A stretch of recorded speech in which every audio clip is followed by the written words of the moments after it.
देशं च लक्ष्मणं भरतं माण्डवीकान्तं शत्रुघ्नं शतकीर्तिपं कौसल्यां वां सुमित्रां च कैकेयीं रूपमालिनीं तिस्त्रीणां मातॄणां नाथं वन्दे दशरथं नृपम् अयोध्यायस्य वैकुण्ठं सरयूविरजानदी वासिनो नित्यलोकस्थास्तस्मै रामाय मङ्गलम्।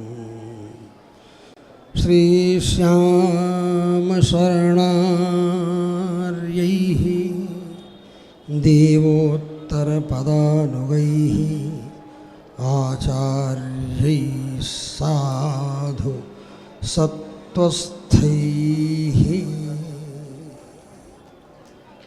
देवकीनन्दनस्त्वयं मङ्गलाशासनैः पूर्णः राजते स्यां सदस्यथा मञ्चस्थान् धर्मशीलांश्च धर्माचार्यान् धृतव्रतान् पुरस्थान् भक्तवर्गांश्च सम्बोध्यात्र ब्रवीम्यहम्। ॐ शान्ति शान्ति शान्तिः। जय जय श्री राधे, जय जय श्री राधे, जय जय श्री राधे।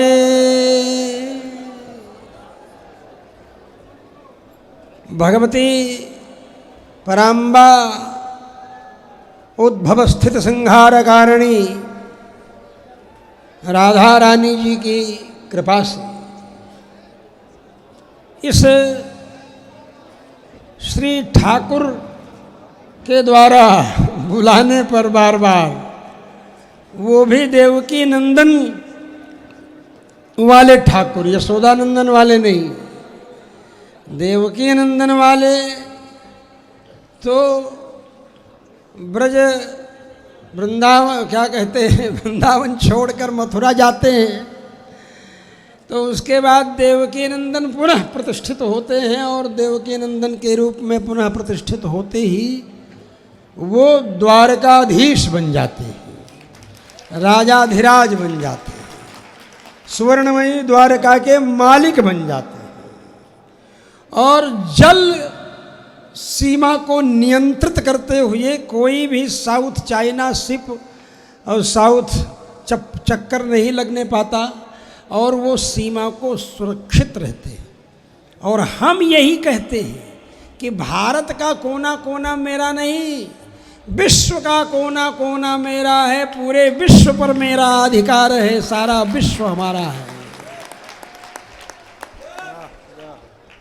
ये विश्व में जितने भी देश हैं, ये सारे देश सब पृथ्वी पर है, चाहे इंग्लैंड हो, चाहे थाईलैंड हो, चाहे पोलैंड हो, चाहे स्विट्जरलैंड हो, चाहे बलूचिस्तान हो, चाहे अफगानिस्तान हो, चाहे कजाकिस्तान हो, चाहे उज्बेकिस्तान हो, चाहे क्रोएशिया हो, चाहे लिथुआनिया हो, चाहे दुनिया का कोई भी, साउथ कोरिया हो, नॉर्थ कोरिया हो, कोई भी देश हो, ये सब हैं पृथ्वी के ऊपर। और पृथ्वी पर जितने भी देश हैं, उन सारे देशों पर कब्जा किसका है? उन सारे देशों पर, उस सारे देश को लाया कौन? इस पृथ्वी को लाया कौन? कौन भाई है ऐसा जो कि जमीन को लाया? जमीन को लाने की जरूरत क्यों पड़ी? बोले ब्रह्मा जी को चिंता हुई। बोले ब्रह्मा जी को चिंता क्यों हुई? बोले ब्रह्मा जी अपने स्वयंभू मनु और शतरूपा को दाहिने और बाएं हिस्से से प्रकट किए तो कहे कि पिताजी क्या आदेश है? स्वयंभू मनु जी ने कहा, बोले सृष्टि करो। बोले करेंगे तो सृष्टि, लेकिन रहने को घर नहीं, सोने को बिस्तर नहीं, आप कह रहे हैं सृष्टि करो, जर जमीन का कुछ पता ही नहीं है। तो ब्रह्मा जी चिंतित हुए कि भाई लड़का जमीन मांग रहा है, जमीन है नहीं, क्या करें? जब चिंतित हुए तो उनकी नासिका से एक दिव्य तेज निकला, देखते देखते 12 भगवान के रूप में प्रकट हो गया। बोलो 12 भगवान की। तो 12 भगवान ने किसका वध किया? हिरण्याक्ष का। हिरण्यकशिपु का बड़ा भाई था ना, हिरण्याक्ष। तो हिरण्याक्ष का वध किया और पृथ्वी को ला करके स्थापित किया। तो जब स्वयंभू मनु की चिंता के फलस्वरूप बारह भगवान के द्वारा पृथ्वी की स्थापना होती है, तो उन्हीं स्वयंभू मनु के द्वारा निर्मित मेरा संविधान मनुस्मृति के अनुसार सनातन शास्त्र की रूपरेखा के माध्यम से सारे पृथ्वी पर मेरा ही अधिकार क्यों नहीं है? सारी पृथ्वी पर तो मेरा ही अधिकार है। तुम कहते हो कि अंग्रेजों ने जो है सत्ता क्यों कांग्रेस को सौंप दी? जब जाने लगे तो हमको सौंपनी चाहिए। मुसलमान यही कहते हैं कि हमसे लिए थे, हमको सौंपें। बोले भैया, तो तुम किससे लिए थे? हैं? तुम किससे लिए थे? शिवाजी कभी पराजित नहीं हुई, महाराणा प्रताप कभी पराजित नहीं हुई। वो सब राजा थे, उनकी सत्ता वहाँ चल रही थी। तो भाई हमारा ही तो शासन शुरू से था। जब जल ही जल था सर्वत्र, तो जल के अंदर ही ले जाकर कहाँ बदमाश वो हिरण्याक्ष छिपा रखा था। तो उसके बाद भगवान बारह का रूप धारण करके ले आए, पृथ्वी को स्थापित किए। तो हमारे स्वयंभू मनु फिर उस पृथ्वी के ऊपर शासन किए और उसी परंपरा से आते हुए हमारे उनके विवस्वान वैवस्वत मनु के 10 पुत्र, उसमें इक्ष्वाकु सबसे बड़े। इक्ष्वाकुणामियम भूमि कहा ही राघवाचार्य जी ने अभी आपके सामने, आप सुने। तो सारे धरती का कोना कोना मेरा है, सारे धरती के कोने कोने पर सनातन का अधिकार है। जब राम जी प्रतिष्ठित हो गए अयोध्या में, तो अब राम जी का वचन भी प्रतिष्ठित होगा ना, जो बाली को समझाते हुए राम जी ने कहा इक्ष्वाकुणामियम भूमि सशैलवन कानना, और उसके राजा भी भरत हैं। और भरत के द्वारा निर्दिष्ट होकर के हम लोग राज्य में व्यवस्था देखने के लिए निकले हैं। तू अपराधी पाया गया है। ये तो क्या बोलता है कि विषय व पुरे वापी यदा पापम समाचरे, अगर आपके राज्य में आपके नगर में पाप किए हो तो आप दंड दें। अरे सारा भूमंडल मेरा है, इक्ष्वाकु वंशियों का है। सारी की सारी पृथ्वी आसीत पूर्वमियम कृष्णा, वसुंधरा मैंने पृथ्वी सारी की सारी किसकी थी? राजा दशरथ के शासन का वर्णन किया। सारी पृथ्वी राजा दशरथ के शासन में थी, राम जी के शासन में थी, उनके पहले से ही स्वयंभू मनु जी के शासन में थी। तो आप सब लोग इस बात को जब समझेंगे नहीं, जब इतिहास को समझेंगे नहीं, तो इतिहास समझेंगे नहीं तो भूगोल की रक्षा कहाँ से करेंगे? इतिहास जानेंगे तभी ना भूगोल बचा पाएंगे। जब जानेंगे इतिहास कि पाकिस्तान भी हमारा था, पूर्वी बंगाल भी हमारा था, नेपाल भी हमारा था, म्यांमार भी हमारा था, अफगानिस्तान भी हमारा था, ईरान भी हमारा था, दर्रा खैबर तक की सारी जितने घाटियां हैं सब हमारी थी। जब हमको इतिहास ही नहीं अब तुम कह दोगे कि इतिहास में नहीं झांकना चाहिए। अरे वाह, क्यों नहीं झांकना चाहिए? इतिहास झांकेंगे तभी हम जानेंगे कि सारे भूमंडल पर मेरा अधिकार था, क्योंकि इतिहास श्रेष्ठ है न श्रीमद् रामायण। श्रीमद् रामायण इतिहास श्रेष्ठ, इतिहासों में श्रेष्ठ इतिहास श्रीमद् रामायण। इसलिए आपको अपना इतिहास समझना होगा। भागवत महापुराण में इतिहास है, सूर्यवंश चंद्रवंश का इतिहास भागवत महापुराण में। कलयुग में कौन होगा बाद में, उसका भी लिखा हुआ है। भविष्य में कौन कौन होगा, सब तो लिखा है। ये कहाँ लिखा है? ये सनातन शास्त्र में लिखा है। सनातन शास्त्र के अंदर इसका वर्णन है। सनातन शास्त्र की रक्षा करने के लिए सनातन बोर्ड का गठन होना चाहिए। सनातन शास्त्र के खिलाफ कोई चल रहा है तो उसे दंडित करने का अधिकार सनातन बोर्ड को होना चाहिए। इतना ही नहीं, सनातन बोर्ड में जो धर्मनिष्ठ हैं, शास्त्रनिष्ठ हैं, जिन्होंने जज की सेवा की है, सर्विस की है सरकार में, जो बड़े बड़े अटॉर्नी जनरल रह चुके हैं, अधिवक्ता रह चुके हैं, मुख्य अधिवक्ता रह चुके हैं सरकार के, सरकारी अधिवक्ता रह चुके हैं, ऐसे जो धर्मनिष्ठ शास्त्रनिष्ठ लोग हैं, ऐसे लोगों की एक विशेष कमेटी बना करके निर्धारित करने की है, जो कि निर्धारित करे कि किस किस तरह से सनातन धर्म में नियम व्यवस्थाएं, कोड ऑफ कंडक्ट दिया गया है। यही तो स्मृतियों में वर्णन किया है, यही तो धर्मशास्त्र में तो वही स्मृति कहा है। तो धर्मशास्त्र के अनुसार ही तो सनातन होगा। तो सनातन बोर्ड तो भगवान का है। सनातन स्तुम पुरुषम मतों में से का कहते हैं स्वयं अर्जुन जी कि आप सनातन पुरुष हमारे लिए मत हैं, अभिमत हैं। सनातनतम कपिल कपिरव्यय, हम विष्णु सहस्त्र नाम का पाठ करते हुए कहते हैं सनातनतम कपिल कपिरव्यय। तो मतलब सनातन बोर्ड का गठन जब हो जाएगा तो उसी बोर्ड के अंदर ऐसी संकल्प शक्ति हो जाएगी कि वह आदेश देगा दिल्ली के मंत्रालय को कि भारत को हिंदू राष्ट्र घोषित करने का मुहूर्त आ गया है।